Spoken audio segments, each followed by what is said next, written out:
ntago biba byoroshye, tuba tugeze mu myaka mibi, abasore badutereta nyine. Duhe nk'urugero nk'umwana w'umukobwa ukijijwe ari gusenga, baramwandikira, baramuhamagara, donc rimwe na rimwe ari no mu rusengero akajya kubona akabona umuntu aramuhamagaye. Abasore ndagira ngo ni abasore bagitereta ubu ngubu gusa, n'abagabo ni ibisaza. Nta mukobwa ugiteretwa n'abahungu, reka ni abagabo bubatse, ni abasaza. Urumva baba bagamije kugira ngo baguteshe umurongo, ariko nyine iyo uri umwana usenga uzi Imana ubica ku ruhande, ariko Satani nawe aba yagabye igitero, bisaba gushyiramo imbaraga ugasenga cyane. Ariko akenshi birakombinnye kuko hari igihe hari abagabo mubana muri korali cyangwa se abadiyakoni musengana. Hari umwana twabanaga muri korali, mba mu Bugesera nkiga, nasengeraga muri eyari.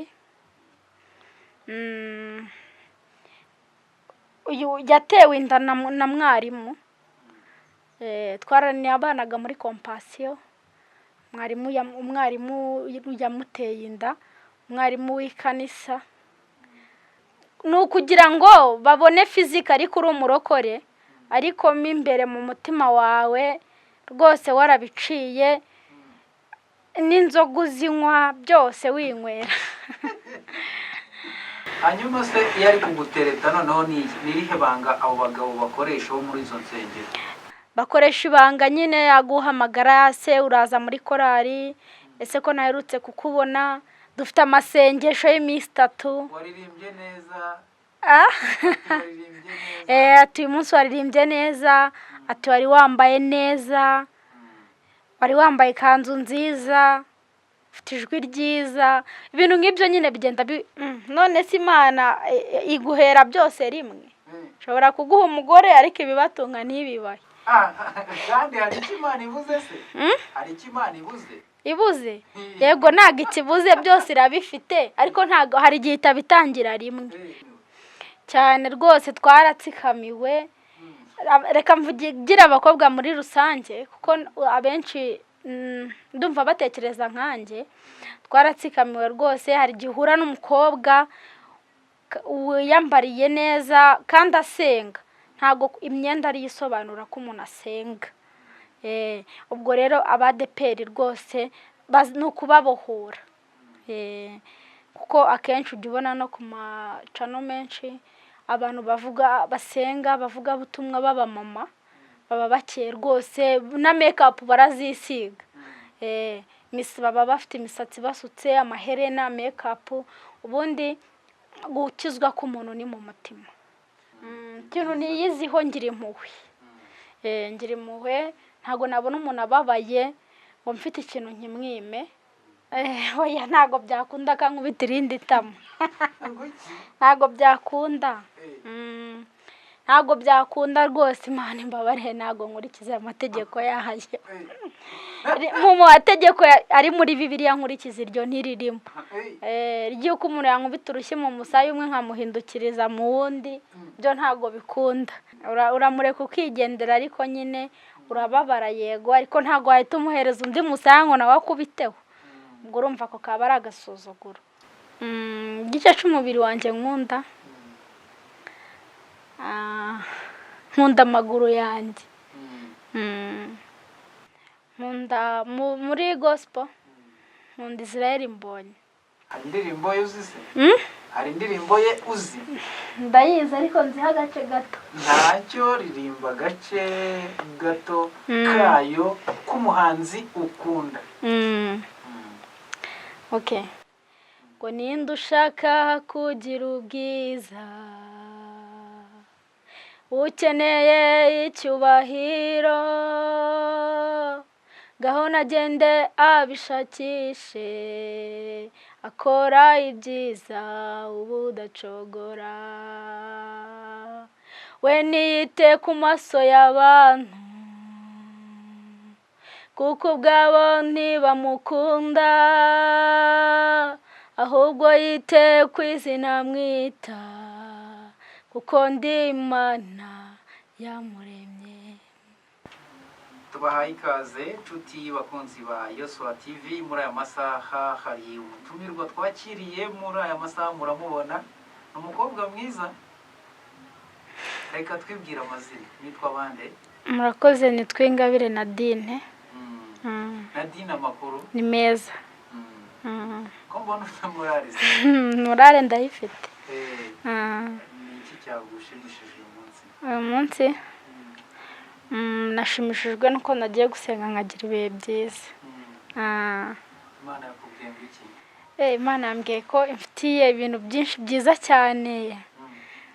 Yamaye amasezerano menshi cyane kandi ndahategereje, kandi ngo ntago azatinda Lilijansi. arihutirwa rwose, azasohora vuba. kandi ngo ntaho isezerano riratinda ariko ntago rijya rihera. hanyuma se Nadine ni muntu ki? Nadine ni umukobwa umwe mu bahungu 5. nkaba nkunda gusenga nyine. hanyuma Nadine nk'umwana w'umukobwa usenga, ese muri rusange iyo mugeze mu gihe cy'ubwangavu abasore baba babashakisha babatereta, mwebwe nk'abana bakijijwe bigenda bite muri icyo gihe? urabona ntabwo biba byoroshye, tuba turi no mu myaka mibi. ntabwo biba byoroshye, tuba tugeze mu myaka mibi, abasore badutereta nyine, abadutesha umutwe. ariko iyo uzi Imana, iyo wakuze uzi Imana usenga, ugerageza kureba uko witwara nyine ukabikansaringa. ariko ntabwo byoroshye, ntabwo biba byoroshye. bigenda biteze. duhe nk'urugero nk'umwana w'umukobwa ukijijwe ariko usenga, bamuhamagara nijoro, abasore baramwandikira, bigenda bite? ibyo byose barabikora, baramwandikira, baramuhamagara. donc rimwe na rimwe ari no mu rusengero akajya kubona akabona umuntu aramuhamagaye. abasore ndagira ngo ni abasore bagitereta ubu ngubu gusa, ni abagabo, ni ibisaza.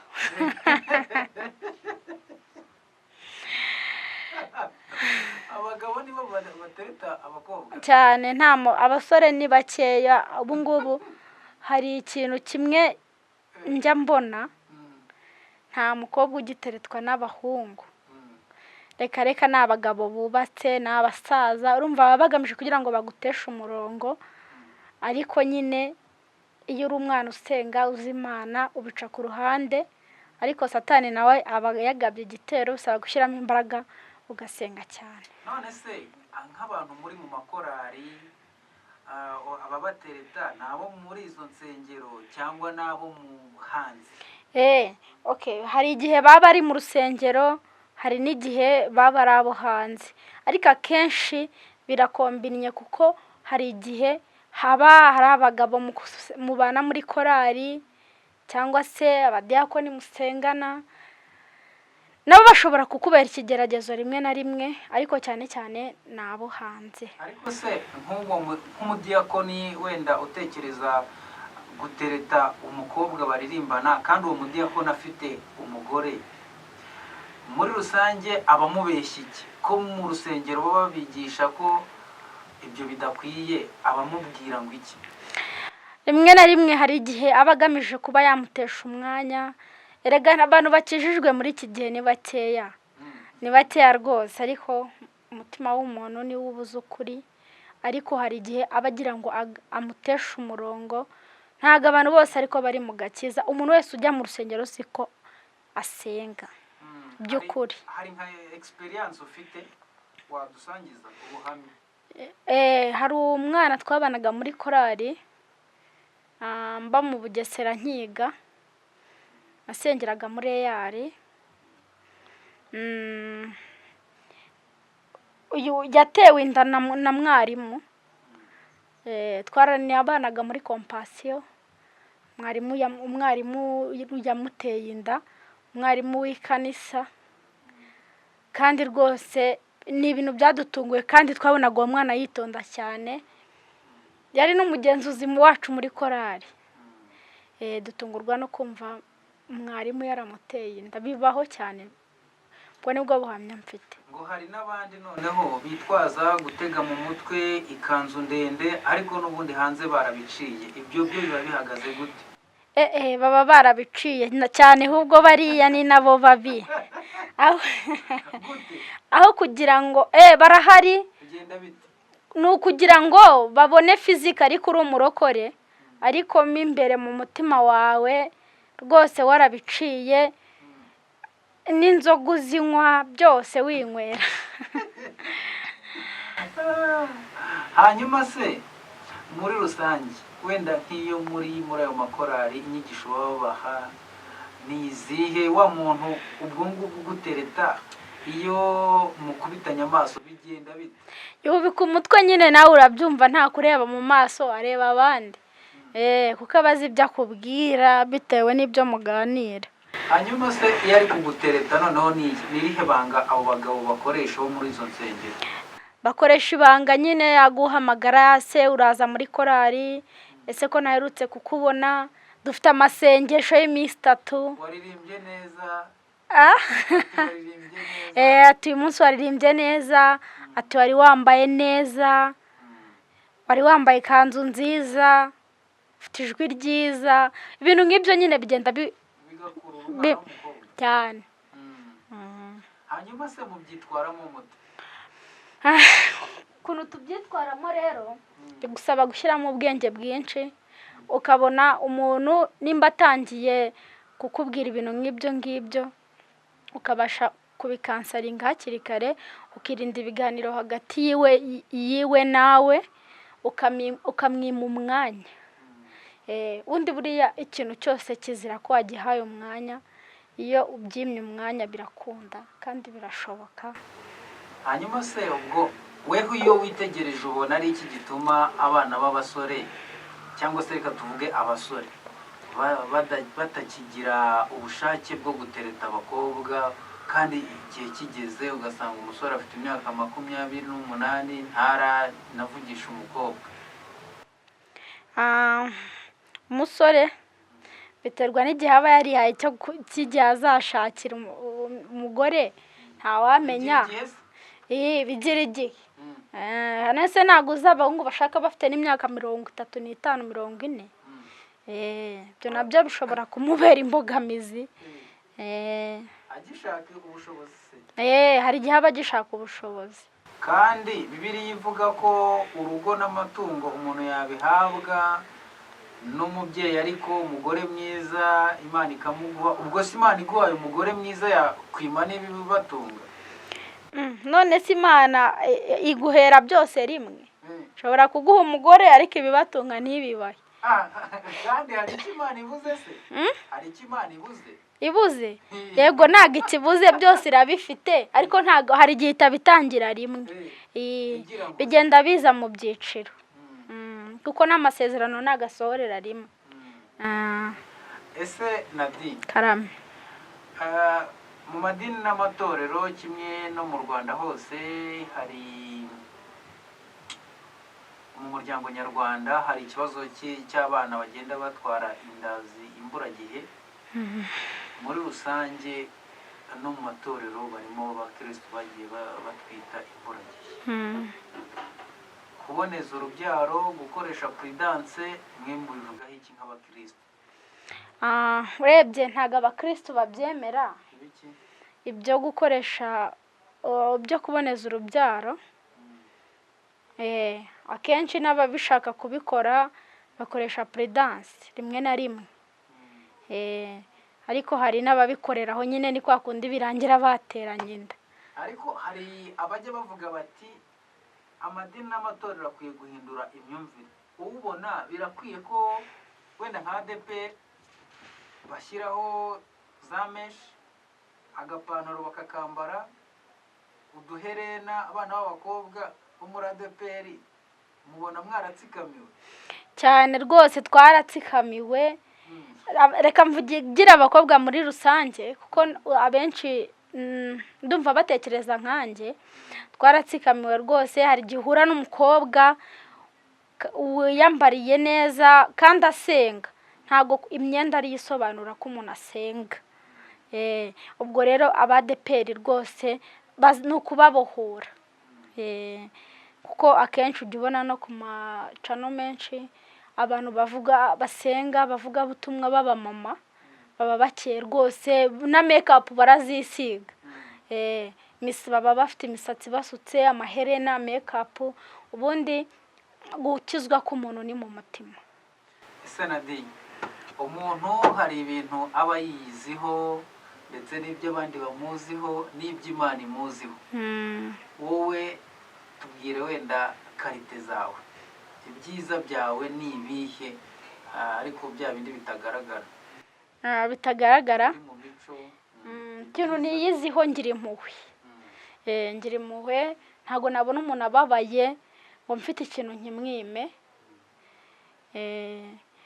Naho abantu bo sinzi ko bambona, abantu bo bafite uko bafata umuntu, ariko njyewe uko niyiziho ngira impuhwe rwose, n'Imana tubiziranyeho. Ngira impuhwe. Hanyuma noneho rero defo yawe ni iyihe? Ikintu wumva wiyiziho kibi ariko ubwo turi mu mico. Ngira umuco wo kurakara. Ngira umuco wo kurakara, ariko ndakara bitewe n'impamvu runaka, n'ikintu cyambabaje cyangwa se uko niriwe. Bibiliya ariko ivuga ko umuntu niba agukubise urushyi mu itama rimwe uhindura n'irindi tama. Ku bwawe ubona se bidakwiye guhita urakara ukamwirukankana? Oya, ntabwo byakunda akankubita irindi tama. Ntabwo byakunda. Ntabwo byakunda rwose, Imana imbabarire, ntabwo nkurikiza amategeko yayo. Mu mategeko ari muri Bibiliya nkurikiza iryo ntiririmo. Ry'uko umuntu yankubita urushyi mu musaya umwe nkamuhindukiriza mu wundi, byo ntabwo bikunda. Niko nisanze.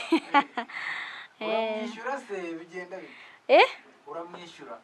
Nshobora kuba ntakwishyura nkigendera nkakwihorera, ariko mu mutima wanjye hakagumamo ko wampemukiye. Ariko udatumye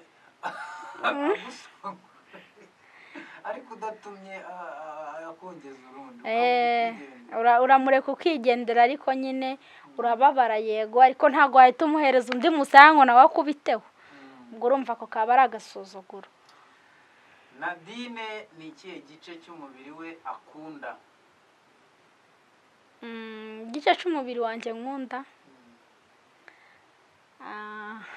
nkunda amaguru yanjye. Nyakundira iki? Iyo ndi gukaraba nyine ndi koza amaguru yanjye mba numva ari byiza binejeje. Hanyuma wenda urugingo wumva ko ahantu wumva wireba nawe ukabona ko ukavuga uti yaba hahindutse, ni hehe ku mubiri? Hahindutse gute? Wenda uti yaba hameze nkaho ku maguru ko hameze, urumva uravuga ati amaguru yanjye ni meza. Ni hehe handi weho wireba ukavuga uti byibura ahantu yaba harimo akandi kantu hahindutseho hakamera nko ku maguru yanjye nkunda cyane? Ubwo ni hehera, ntago mpazi pe. Hanyuma mu ndirimbo zihimbaza Imana hari indirimbo ukunda hano mu Rwanda cyangwa umuhanzi? Mu bahanzi ukunda bande? Nkunda muri gospel, nkunda Israel Mbonyi. Hari indirimbo ye uzi se? Hari indirimbo ye uzi? Ndayizi ariko nziho agace gato. Ntacyo, ririmba agace gato kayo k'umuhanzi ukunda.